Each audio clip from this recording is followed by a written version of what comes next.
Hello and welcome to Janette's TV and Janette's TV podcast. I'm your host, Janette Burke, and today we're doing something very unique, a red carpet virtually for the Canadian Screen Actors Awards. Now, it's a big to-do because you have to be media accredited to be able to even do this the way they have set it up virtually in a press room. And what we're going to do is we are going to cover the event for about 2 hours. It's going to have various categories of actors and media people who have been nominated for various awards. Everyone in the press room has 10 minutes per entertainer or per featured category to get to speak with the winner, and one question each. So hopefully we're going to get a few good questions in, and that's going to be part of this episode, which we hope you'll enjoy. This is also being broadcast live tonight on CBC Network in Canada.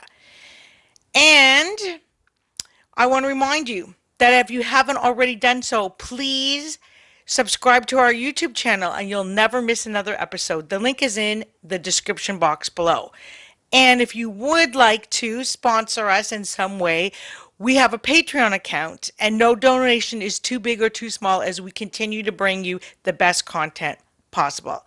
Lastly, and that link is also going to be in the description below. And lastly, we have some lovely Janette's TV and Janette's TV podcast merch, quality premium sweatshirts and t-shirts in your choice of color and size, with either the inspirational sayings made by me and one of my guests in a previous episode or the JTV logo and tagline.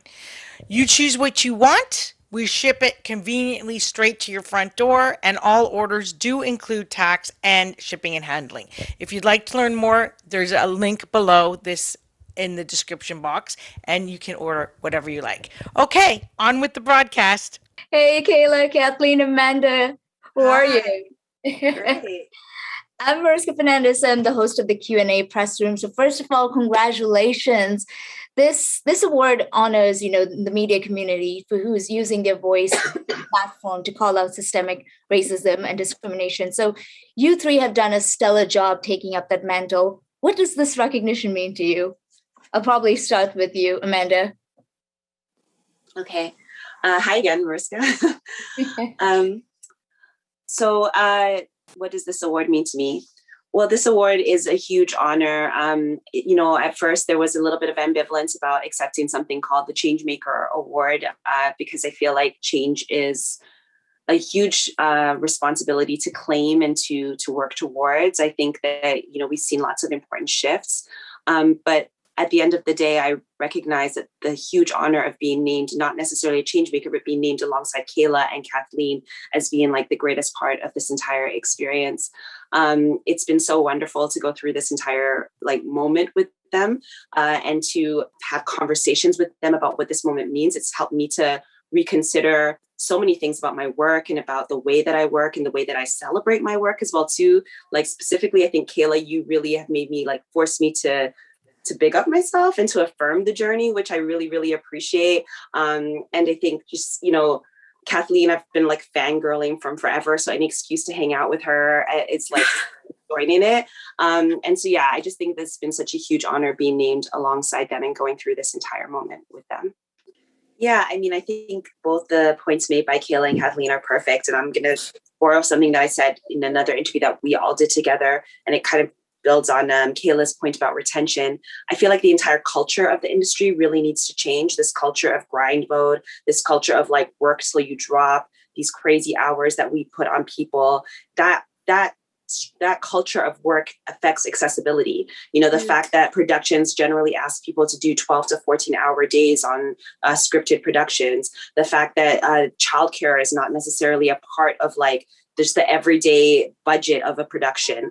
There are so many things about this culture that is so unhealthy that leads to people burning out, that leads to people leaving because they have to make a decision between having a family and working in this industry.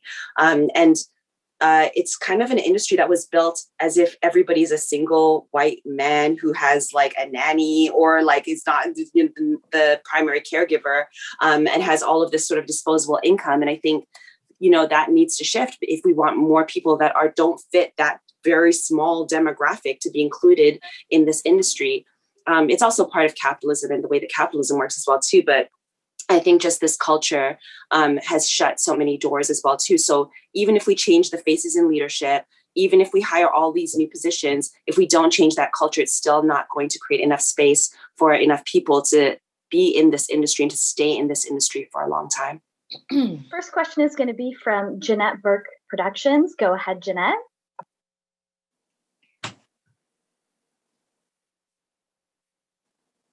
Thank you. And this question will be brief for all the three women. I would like to ask you how you will plan to use your platforms to raise even more awareness of racism and promote diversity and equality through those platforms. I can start. I think that first of all, having a platform, I think, is such a privilege in this industry, and it comes with responsibility that I welcome, and I feel really honored to have even like a small personal platform that I have, and then the larger one that I have through Refinery29 and Refinery29 Unbothered, which is specifically a brand for and by Black folks. And so how I'm using that platform is by championing other writers. I am an editor and director of Refinery29 Unbothered. And so my biggest goal is just to give a space for other, specifically Black women writers to create and to write and have their voices heard, and specifically on a platform where they're going to have me or one of the other Black women I work with as their editors. And so going back to what Kayla said about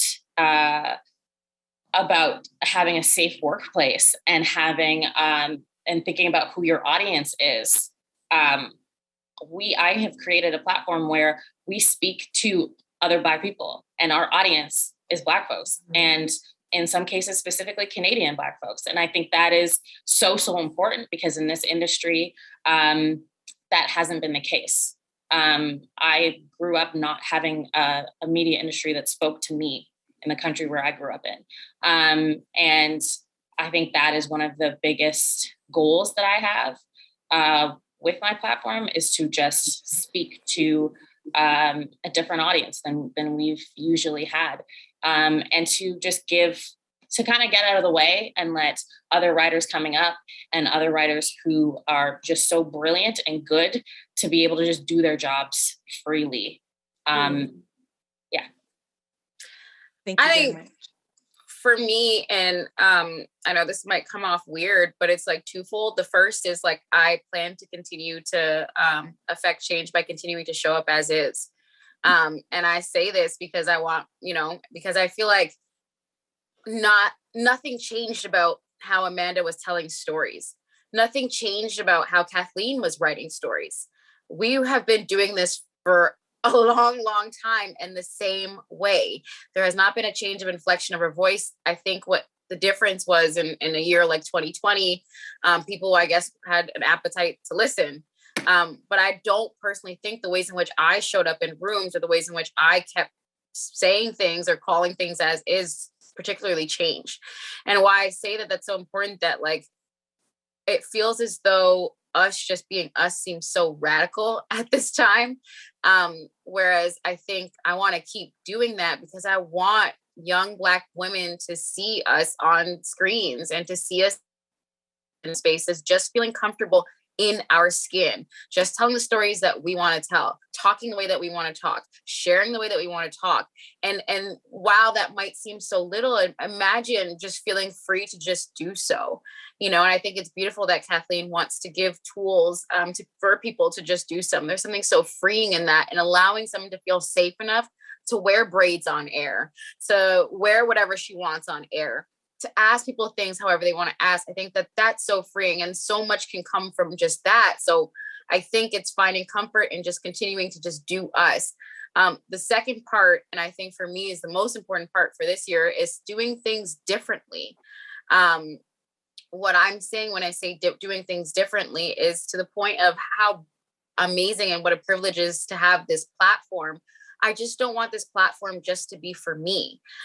So where I can, I want to invite people who are in my community in these spaces as well, whether it be bringing a bunch of kids to games, or whether it be, hiring certain people for my show, or whether it be, I just feel like when we have these opportunities and we also have the power to make it happen so that people can also join us in this space and see the possibilities of different jobs or roles or meeting different people within our industry, I think so much good can come from that, because I think it just allows people to see that there is luxury and choice, but actually that luxury is something we have so much access to right now with the roles that we have right now. So I want to do my job differently in it, that I want to make sure that community is rooted in everything that I do. And I think Amanda does that so well. Yeah, I mean, I think I would say, to Kayla's point and to Kathleen's point, I think we've been doing the work, and I want to continue doing the work that I've been doing. And as my platform expands with more opportunities to do different kinds of projects and to have opportunities to hire people and to create my own teams, it's really important to me, not only who I bring in, but how I bring in people, the type of leader that I want to be. I want to credit Carolyn Hugh, who was the first executive producer that I ever had in this industry, and Romeo Candido, the first senior producer that I had, and Gurjana Krupa, one of the first executives, who kind of modeled this style of leadership, which comes from a point of care, which is I've since learned is very rare in this industry, but they led from a point of care. And so I'm hoping that as I get opportunities to lead, that I can do the same thing, that I can bring people into this industry who haven't been in it and show them a way of working in this industry that comes from a point of care and support, checking in with folks. What are your goals? What are the resources that you need? How can I support you with the privileges that I have? So that we're not just bringing people in and then leaving them, but we're bringing people in and supporting them in their journey through this industry. And so, that's been a goal of mine, and that's going to continue to be a goal of mine as I have more opportunities to do that kind of work. And then, continuing to fight the fight as always. Thank you all for your answers. Thank you very much. And congratulations on your award. Thank you. Thanks for being with us today on Janette's TV and Janette's TV podcast. I'm your host, Janette Burke, signing off. Please remember to share, like, and comment on all our posts.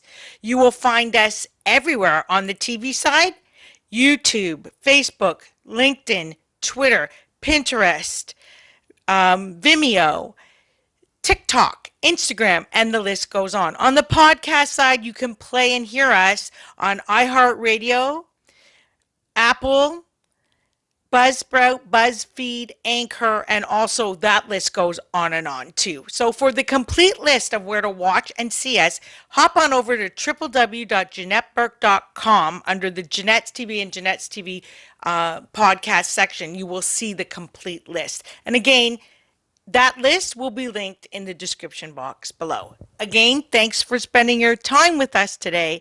And until next time, continue to be fabulous. This is Janette Burke, your host, signing off for the Canadian Screen Actors Awards.